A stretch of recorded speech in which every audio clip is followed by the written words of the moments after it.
Hello everyone, welcome back to my channel. आज हम पढ़ने वाले हैं utility computing.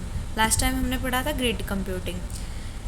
Utility computing basically क्या होता है? It is based on the pay per use model, यानी कि पे करो और यूज़ करो।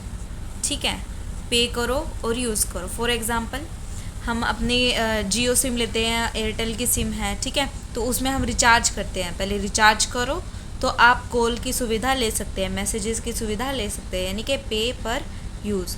It offers computational resources on demand as metered service.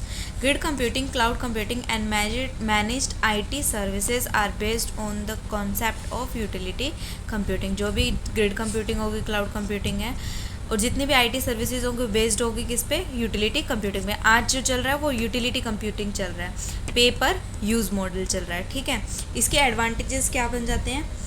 इसका एडवांटेजेस पहला क्या है? लो कॉस्ट फैसिलिटी, यानी कि आप इसे कम से कम पैसे में खरीद सकते हैं। ठीक है, और नो कॉस्ट फैसिलिटी, आपका कुछ ऐसी फैसिलिटी होती हैं जिसमें आपका पैसा नहीं लगता। ठीक है, उसके बाद है promotes maximum saving and little financial planning. That means कुछ ना कुछ ऑफर उसके अंदर चला रहता है, जिससे कि आप इजीली आप अपना मतलब जो भी कंप्यूटिंग आपको खरीदनी है वो आप इजीली खरीद सकते हैं। ठीक है, facility quickly time to market, organization request for the small, यानी कि ऑर्गेनाइजेशन है वो रिक्वेस्ट कर सकती है फॉर द स्मॉल के लिए। यानी कि अब जैसे डाटा का रिचार्ज करना है हमें, डाटा का क्या है, स्टार्टिंग कहाँ से होती है? 15 से होती है।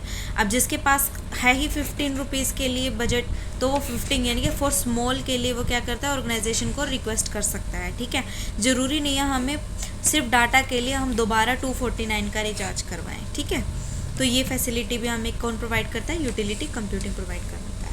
डिसएडवांटेज क्या है इसका? Reliability is primary drawback.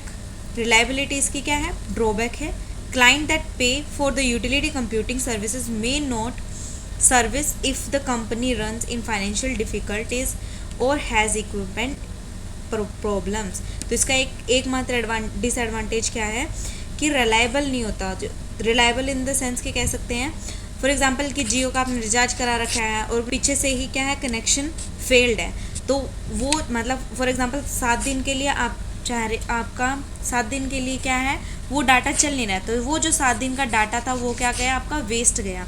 तो उसका कोई वो नहीं है कि भी जैसे 30 डेज़ के लिए आपने पैकेज लिया था और वो जो पिछले 7 दिन आपके ख़राब गए हैं ऑर्गेनाइजेशन की तरफ से, तो वो जो 7 दिन ख़राब गए हैं वो उसका क्या है? ड्रॉबैक। तो उसको हम क्या नहीं कर सकते? रिटेन नहीं कर सकते।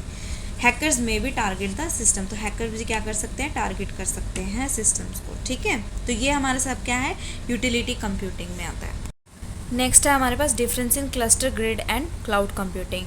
क्लस्टर बेसिकली क्या बताया था कि क्लस्टर कंप्यूटिंग होता है कि ग्रुप ऑफ कंप्यूटर इंटरलिंक होते हैं किसके साथ? एक इथरनेट के साथ। वो क्या होता है हमारा? Cluster computing. तो इसीलिए अगर एक मतलब इंटरलिंक होते हैं इथरनेट के साथ, तो ये रिसोर्स हैंडलिंग क्या होगी इसकी? सेंट्रलाइज्ड। ठीक है, फर्स्ट पॉइंट।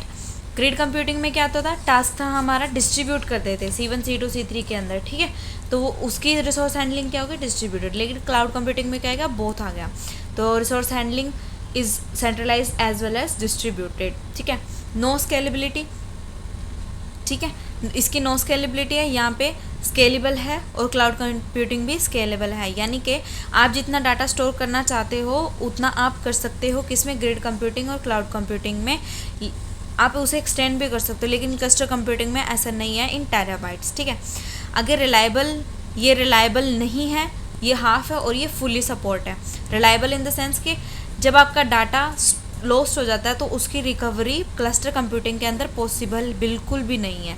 ग्रिड कंप्यूटिंग में कुछ डाटा रिस्टोर किया जा सकता है, कुछ डाटा रिस्टोर नहीं किया जा सकता, लेकिन क्लाउड कंप्यूटिंग क्या करता है? हमें बैकअप बना के देता है उस चीज़ का, तो आप जितना भी आपका डाटा वो आप रिस्टोर कर सकते हो उसको। ठीक है, क्लस्टर कंप्यूटिंग बेसिकली किस नेटवर्क पे काम करता है? वो प्राइवेट नेटवर्क पे। ग्रिड कंप्यूटिंग प्राइवेट नेटवर्क, लेकिन क्लाउड कंप्यूटिंग क्या है? पब्लिक इंटरनेट या public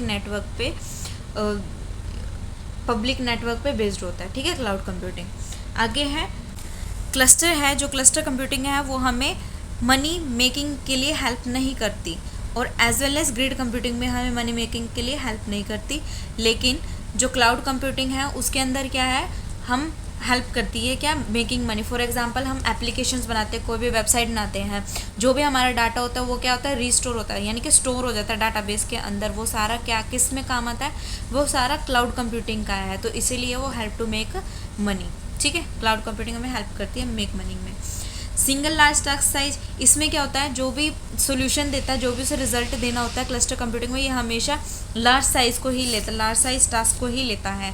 as well as grid भी लार्ज साइज टास्क को लेता है, लेकिन क्लाउड कंप्यूटिंग छोटे से छोटा और बड़े से बड़ा टास्क लेता है और उसको सॉल्व करके उसका रिजल्ट प्रोवाइड कराता है। ठीक है, नेक्स्ट है जो क्लस्टर कंप्यूटिंग में हाई क्या है, हाई कॉस्टली है, as well as grid computing में हाई कॉस्टली है। पब्लिक मतलब क्लाउड कंप्यूटिंग हमारे क्या लो कॉस्ट है। फॉर एग्जांपल हम कोई अगर हमें एक्स्ट्रा डाटा खरीदना हो, अगर एक्स्ट्रा स्टोरेज करनी है, तो हमें उसके लिए पे करना पड़ेगा। पे कितना करना पड़ेगा, लेकिन लो कॉस्ट करना पड़ेगा, कुछ ही पैसे करने पड़ेंगे एज़ कम्पेयर टू बोथ।